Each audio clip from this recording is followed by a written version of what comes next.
afternoon, everyone. Thank you for joining us today as we kind of wrap up the work week here on New Hope Radio.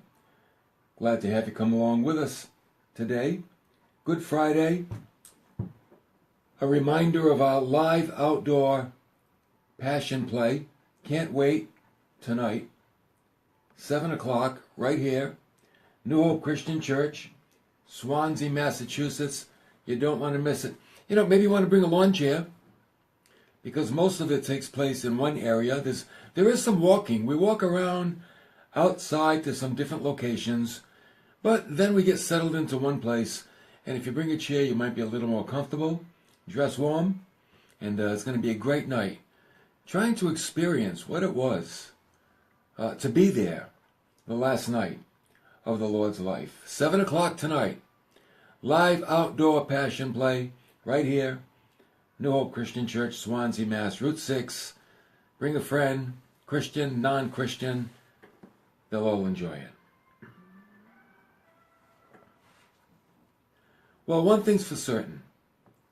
No one likes to be blamed for something that they didn't do. Or we're like, okay, it's not their fault. Right? Has that ever happened to you? Have you ever been blamed for something that it wasn't your fault? Or maybe, you didn't do it.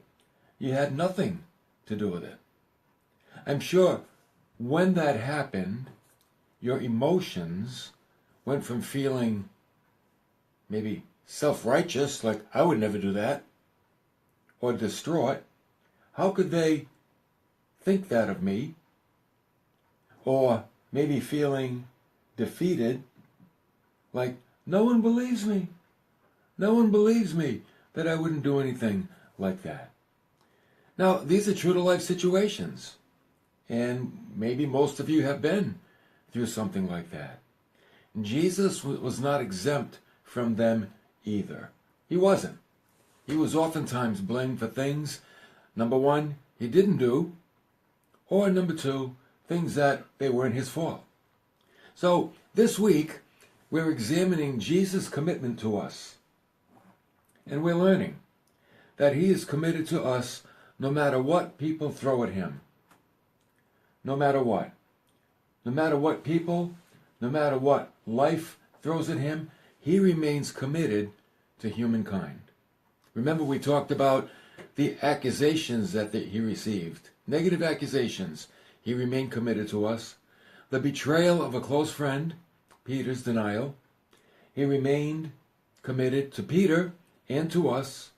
Today, we're going to see that Jesus remained committed to us even when blamed for something that he had nothing to do with. And I'm sure many of you are familiar with this account in John chapter 11. Lazarus, the brother of Mary and Martha, was sick. And they sent word to Jesus to come. But you know what Jesus did? He stayed where he was 2 more days. That's an interesting thought. Jesus, please come. Lazarus is sick, and he waits 2 more days. Sometimes God tarries when we beckon him, and we don't know why. God certainly hears our prayers, but why does he wait? We don't know. God has a divine timing to things. He has his own timetable to things, and that's why our faith is so important. So Jesus finally arrives 2 days after he gets the message, and Lazarus has been dead and buried now for 4 days. So we pick it up, John chapter 11 and verse 20. Martha, therefore, when she heard that Jesus was coming, she went to meet him, but Mary stayed in the house. And Martha then said to Jesus, "O Lord, if you had been here, my brother would not have died." So in a way it's like, Lord, he died because of you. You weren't here. If you had been here, he wouldn't have died. Bethany wasn't far from where Jesus was. He could have made it there in a few hours. But he just didn't go. And here's the danger. Here's what we have to watch out for. When 2 or more people get together who live in assumption, they feed each other. And then they begin to play the blame game. And Martha, she's taking first at it, and then we're going to see, then Mary picks it up. So here we're going to see two people, both thinking negatively. They fanned the flame of blame. For at least 4 days, they were feeding each other with negative thoughts about Jesus. Lazarus was dead for 4 days. Jesus got the message before he died. He never showed up.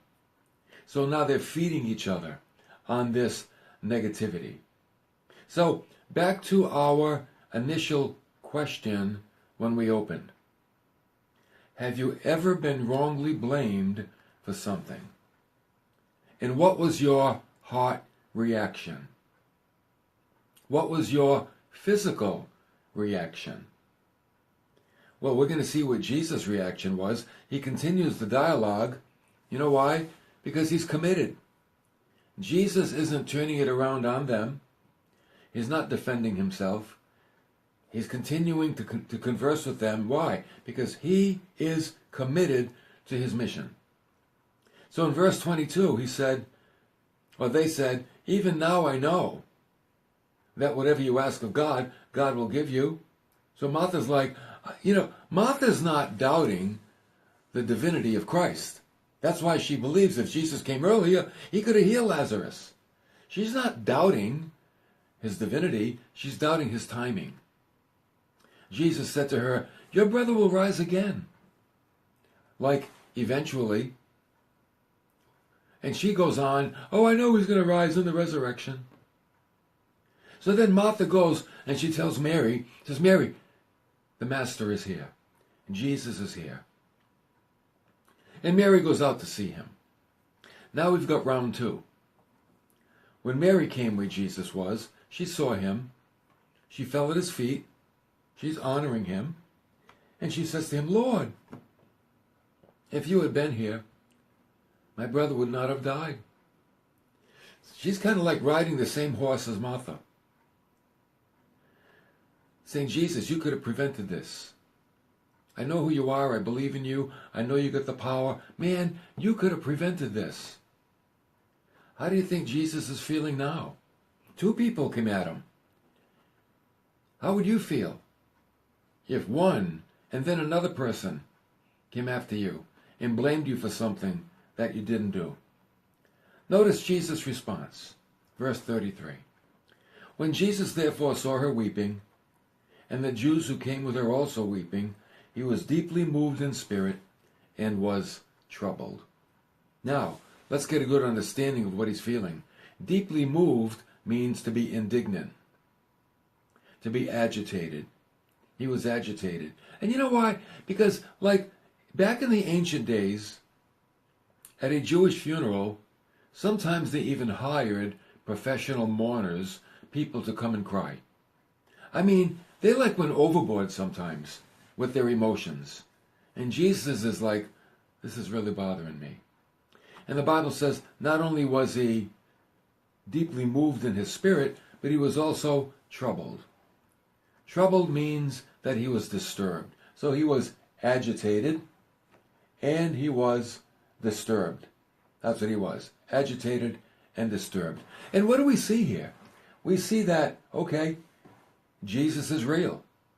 He's human. He has human feelings, just like you and I do. That's the whole point, isn't it? God come in the flesh so he can identify with us how we're feeling and the circumstances that we find ourselves in. So finally Jesus says, where is Lazarus? And when he gets there to the tomb, he begins to cry.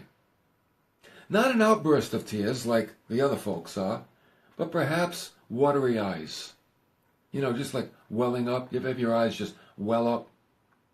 You're not really bawling, but your eyes kind of well up with tears. Maybe that's where he was. Some people say the reason this happened, Lazarus was his friend and he was dead. Others say it was the little faith of the people. Others say the whole mourning scene was troubling. The whole scene of all these people falling all over each other, weeping and crying. It was way over the top. We really don't know why Jesus cried, why he welled up, and it doesn't matter. The fact that he did shows he's human. So round one, Martha comes and kind of puts the blame on Jesus. Round two, Mary comes. She does the same thing. Now we get to round three and the blame game. Verse 37. Now don't forget, there's other people here. There's a crowd of people. We got the professional mourners. We got the friends, the relatives. And some of them said, could not this man who opened the eyes of the blind man have kept this man also from dying? It's amazing how people expect or assume that what God does for one person, he's going to do for everybody. I mean, he doesn't. God does heal some, but he doesn't heal all. He has his way. See, we always look at what God did for others and wonder why he won't do it for me. Always a bridesmaid, never a bride. Why are all my girlfriends getting married? Why doesn't God bring me a husband? Why is everybody at work getting a raise and bonuses and promotions? Why aren't I getting one? And it's so easy to think what God is doing for others, he's going to do for you. Well, in a way, it's good he doesn't do the same for everybody, because some people he really chastises, and others, you know what, maybe you don't need it. So that's good too. But he does treat people differently, but he does treat them right. He does treat them in love. So they're saying, man, if he could have healed that blind guy, he certainly could have healed Lazarus. Blame game number 3. See? So Jesus, again, verse 38, being deeply moved within, he's getting troubled now. He came to the tomb. Now it was a cave, and a stone was lying against it. That's basically what the tomb was. It was a cave, a hewn out rock. A lot of times it was limestone. There's a lot of limestone in those places in those days. And it was easy to carve out an opening inside a giant limestone rock. And they'd carve it out and they'd make it a tomb. It might be something like 6 feet long, 9 feet wide, a few feet, 6, 7 feet high, something like that. And there might be shells inside, cut in the limestone. Sometimes there'd be like up to 8 shells. And the shells would be where the bodies would be laid. They'd be wrapped in linen and they'd be placed on a shelf. And then a large rock was rolled in front to close the tomb. So Jesus, again, being deeply moved within, he came to the tomb. As we said, now it was a cave, and a stone was lying against it. And Jesus said something that everybody probably went, really? You really want to do that? And you know what he said? Remove the stone. Remove the stone. Wow. Now, does it appear to you that Jesus knows what he's doing? I mean, he comes to a grave, he comes to a tomb, the body's been in there 4 days, and it's starting to, reek. And he says, remove the stone.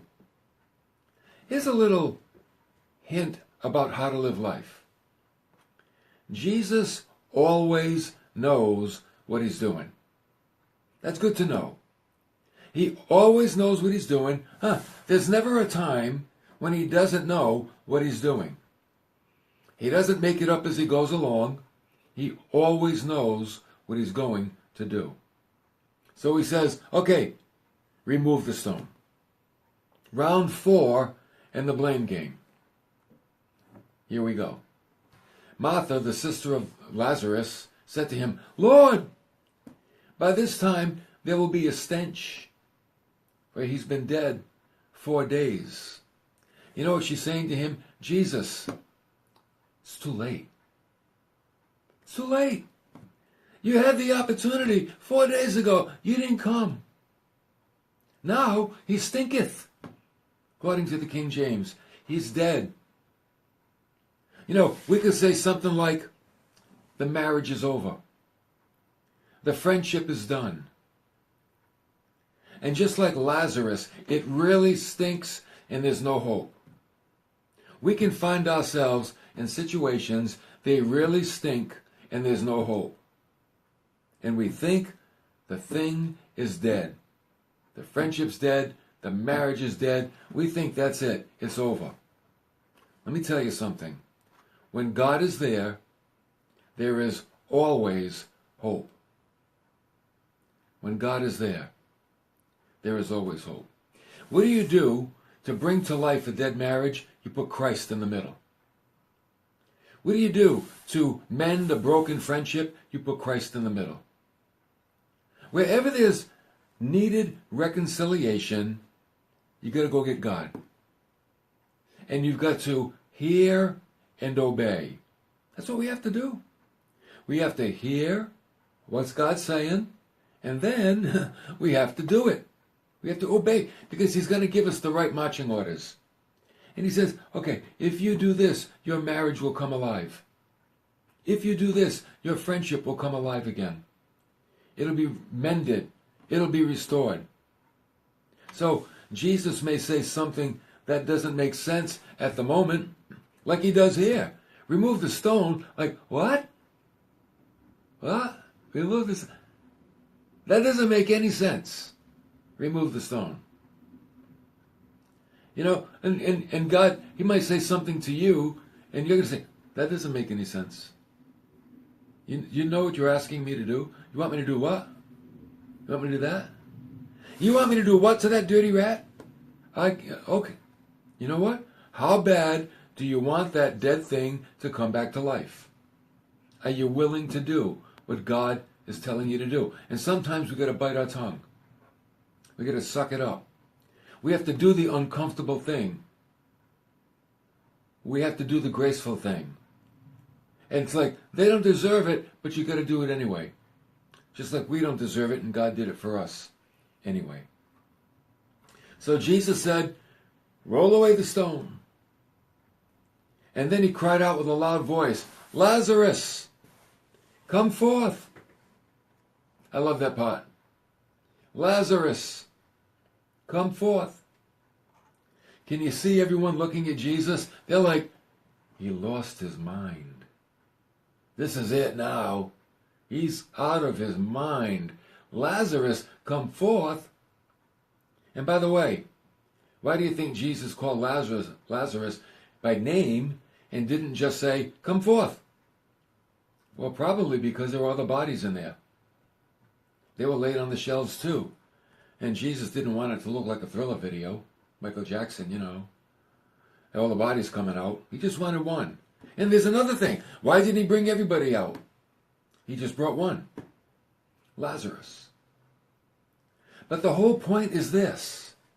That through all of this, through it all, round 1, round 2, round 3, round 4 of the blame game, Jesus stayed faithful to his mission, to us, even though he was blamed for something that he had nothing to do with, the death of Lazarus. He did not cause that death, but yet he was blamed for it. So you know what happened? The man who died came forth. See, it doesn't say Lazarus came forth, even though we know it was him, but the Holy Spirit wants you to remember Lazarus was dead. The man who already died, he came forth. And notice, this must have been quite a sight. He was bound hand and foot with wrappings. And his face was wrapped around with a cloth. I often wondered, how did he see where he was going? Like, how did he not, bump into the wall or something? I don't know. That was part of the divine miracle, too. I guess that God, led him out of the tomb. So Lazarus comes out of the tomb, and Jesus says, unbind him and let him go. And they, took all the wrappings off Lazarus. And he looked pretty good. Oh, he looked good. End result, you know what happened? Because of this whole scene, you know what the Bible tells us? Therefore, many of the Jews who came to Mary and saw what Jesus had done believed in him. See, there were a lot of people there that didn't yet acknowledge who Christ was. And when they saw this, it's like, that's it. My mind's made up now. That's Jesus. He's God. No one can do the things that he does. And they became believers. See, God does a lot of things in such a way that it causes people to believe. And sometimes the things he does, they don't make sense at first. That's why you got to hang in there and get to the end result. The end result here, many believed in him. Because this begs the question, what is it that Jesus is looking for? What's he looking for? You know what he's looking for? Belief in him. He's looking for faith. That's it. Man, that's what singles somebody out from the whole rest of the world. Faith. Not money, not influence, not power, not status. No, faith. If you've got faith in Jesus Christ, and you might lack many of the sparkly things of the world, the glamour of the world, I'll tell you what, you've got the most important thing. You've got what's valuable. You've got what's important to God, and you've got what's going to get you to heaven. Bling won't get you to heaven. Faith does, faith will, every single time. So, though he was thrown into the midst of the blame game 4 rounds. And by the way, these were people, some of these people, they loved him. Martha, Jesus would spend many days at their house, teaching and eating and having great times with Martha and Mary. They were very close friends, and yet they still found it within themselves to be able to blame Jesus for Lazarus dying. And then the crowd of people that believed. They saw his miracles, his wonders. They saw him heal some guy that was blind, and they said, man, if he could heal the blind guy, why couldn't he help his friend? They scratched their head like, that doesn't make sense. Why do you help a stranger and you don't help your friend? And then Martha comes back again. He doesn't know what he's doing. No, Jesus, it's going to smell in there. And the smell's going to come out here. No, don't do it. It's over. He's dead. It's too late. All of this negative projections, they did not affect the Lord negatively. He was able to focus beyond the blame. You know why? Because his focus was on something higher. It was on something higher. 2 things, I believe. Number 1, his mission. He came here with a purpose, and nothing was going to stop him from completing that.